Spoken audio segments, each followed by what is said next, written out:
ভয়েসটা শুনে যান। আমি এই জায়গায় কষ্ট পেয়েছি, শোনেন। আজকে মজা নিচ্ছেন, ট্রল করছেন, করেন, এটা আপনার দিকেও আসবে ইনশাআল্লাহ, দেখে নিন। কারণ এটা শুধু আমাকে উদ্দেশ্য করা নয়, এর উদ্দেশ্য হচ্ছে পুরো ওয়াজ মাহফিল এবং আলেম ওলামা এবং পুরো কমিউনিটিকে বিতর্কিত করা।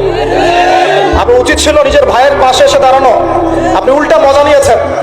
এগুলো আল্লাহর আরশ পর্যন্ত পৌঁছে গেছে ইনশাআল্লাহ। আল্লাহ পাক অচিরেই এর ফলাফল হাসিল করবে ইনশাআল্লাহ। একটা ন্যাশনাল নিউজ যদি প্রচার করতে চান, আপনাকে পক্ষে বিপক্ষের কথা নিতে হবে না? একটা ন্যাশনাল নিউজ প্রচার করবেন, তাহলে বাদী বিবাদী উভয়ের কথা শুনতে হবে না? এই হলুদ সাংবাদিকতা, টোটালি হলুদ সাংবাদিকতা। এর পিছনে কি উদ্দেশ্য? উদ্দেশ্য হচ্ছে 1 নম্বর ওয়াজ মাহফিলকে বিতর্কিত করা, নাম্বার 1।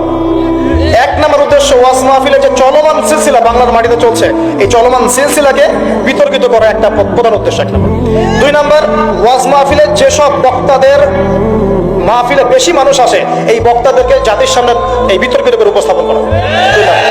3 নম্বর, আপনি যদি একজন বক্তা বা আলেমকে বিতর্কিত করতে চান, 2টা ইস্যু লাগবে আপনার। 1, নারী কেলেঙ্কারি, 2, অর্থের কেলেঙ্কারি। মারকার জন্য যদি আমরা মাহফিল করতাম, আজকে 10 তলা বাড়ি থাকতো। একদিনে চাইলে আমি 10টা মাহফিল করতে পারতাম। টাকার জন্য যদি আমরা কাজ করতাম, দিনের কাজ, তাহলে আমার নামে শত শত বিঘা জমি থাকতো। আমি আল্লাহর বান্দা, আল্লাহ জমিনে বেঁচে আছি কারাগারের জীবনে, আমার 100 কোনো জমি নাই পৃথিবীতে, 100 না। আল্লাহর কসম করে বলতেছি, আমার 2টা পরিবার ভাড়া থাকি আমরা। প্রত্যেক মাসে ভাড়ার টাকা গুনতে হয় আমাদেরকে। টাকা পয়সা দিয়ে মাহফিল কিনে নিয়েছে। আমাদের নাম্বার ফেসবুকে available, WhatsApp number available. Phone করে তো বলতে পারতেন যে ভাই আসলে কি হয়েছিল ঘটনা। তার মানে বোঝা যায় এর পিছনে একটা গভীর ষড়যন্ত্র আছে। ষড়যন্ত্র 1 নম্বর, আলেম ওলামাদের অবস্থা কিন্তু দেশে ভালো নয়।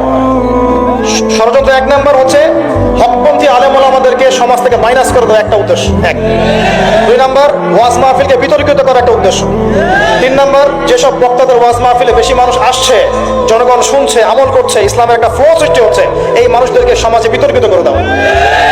এবং এই কাজগুলোর মধ্য দিয়ে কারা তাদের এজেন্ডা বাস্তবায়ন করছে আপনারা খুব ভালো করে খেয়াল করে নেবেন। আর কিছু আছে চিলে কান নিলো টাইপের মানুষ, যা দেখবে অনলাইনে, যা আসবে দেদারসে প্রচার করা শুরু করবে। তুমি যে মিডিয়া, তুমি যে ফেসবুকে ইউটিউবিং করছো, ফেসবুকিং করছো, কখনো কি আমাকে জিজ্ঞেস করেছিল, আমাদেরকে জিজ্ঞেস করেছিল ভাই কি হয়েছে আপনাদের সাথে? তুমি এক পক্ষের কথা শুনে গালিগালাজ করছো, চরিত্র নিয়ে কথা বলছো, টাকার কেলেঙ্কারি দিচ্ছ।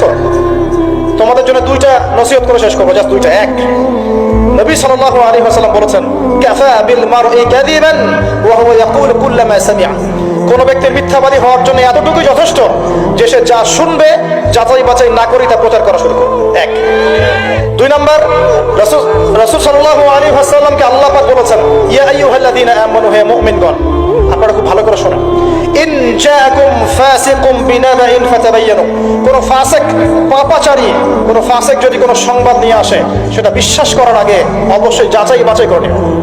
নাহলে আন তুসিবু কওমান বিজাহালা ওয়া তুসবিহু আলা মা ফাআলতুম নাদিমিন। নাহলে তোমরা অজ্ঞতাবশত এমন পদক্ষেপ নিয়ে ফেলবে যার ফলশ্রুতিতে তোমাদেরকে অনুতপ্ত হতে হবে। আল্লাহুম্মা কফিনিহিম বিমা শি'তা, আল্লাহুম্মা মুনজিলাল কিতাব ওয়া সারি'আল হিসাব, ইহজিমিল আহজাব, আল্লাহুম্মা ইহজিমহুম ওয়া জালজিলহুম। এই দোয়ার অর্থ যারা বুঝবেন জেনে নিয়েন যে আমি কি দোয়াটা করেছি। আমি আল্লাহর কাছে দোয়া করছি, আল্লাহ পাক সত্যের পক্ষে থাকেন, মিথ্যার বিপক্ষে থাকেন।